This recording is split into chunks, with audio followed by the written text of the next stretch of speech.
संयुक्त किसान मोर्चा के लोगों ने आज जिलाधिकारी को ज्ञापन दिया कि केंद्र सरकार द्वारा संयुक्त किसान मोर्चा को लिखित में आश्वासन दिया गया था कि 30 जनवरी तक उनकी जो मांग थी वह पूरी कर दी जाएगी। किसानों को दर्ज हुए मुकदमे वापस लिए जाएंगे, एमएसपी पर कमेटी बनाई जाएगी। इसके साथ ही लगभग 700 सहित किसानों को मुआवजा देंगे। उनके परिवारों के एक सदस्य को सरकारी नौकरी देने, अन्य मांगों को पूर्ण किया जाएगा। लेकिन 30 जनवरी बीत जाने के बावजूद भी एक भी मांग उनकी पूरी नहीं की गई।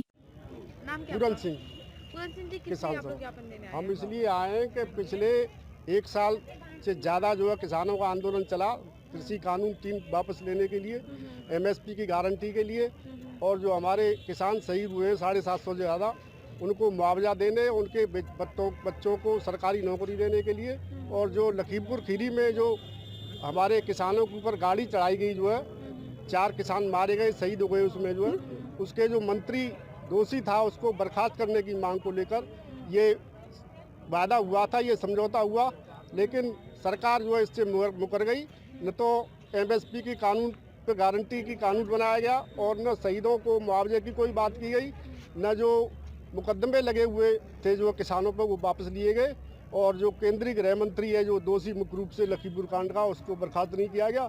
इन सब वायदा खिलाफी के खिलाफ जो है संयुक्त किसान मोर्चा ने विश्वासघात दिवस मनाने का निर्णय लिया गया है, और इसी क्रम में हमने ये प्रदर्शन किया है और जिलाधिकारी महोदय के माध्यम से राष्ट्रपति महोदय को ज्ञापन दिया गया है। अभी चुनाव मेरा नाम किरण सिंह है। किरण जी, जैसे कि चुनाव आने वाला है, जो सरकार ने वादे किए वो पूरे नहीं किए, तो ऐसे में क्या आपके लोगों की प्रतिक्रिया रहेगी? प्रतिक्रिया रहेगी कि किसी भी सूरत पे इस सरकार को आने देना नहीं है। ये सिर्फ झूठी झूठी झूठी दिलासा और घोषणा करते हैं। अभी देखिए हाथरस कांड में हम लोग 2-3 बार गए, ये सत्य को छिपा रहे थे। ये अपने गांव में वो मीटिंग कर रहे थे कि किसी तरह छिपाया जाए, लेकिन हम लोगों ने एडवा की टीम पूरी दिल्ली से लेके यहाँ तक लग गए और सच्ची सामने आ गया। ये लोग ये बीजेपी के झूठ पे ही चलती है, बिल्कुल झूठी प्रचार। आप इस समय देखिए नव युवाओं को नौकरी देना चाहिए, जो बिहार और पूर्वी उत्तर प्रदेश में हुआ है। आप देखिए कि बेचारे को नौकरी देने की जगह उनकी पीठें लाल कर दी गई है, एक मर गया है हॉस्टल में घुस के।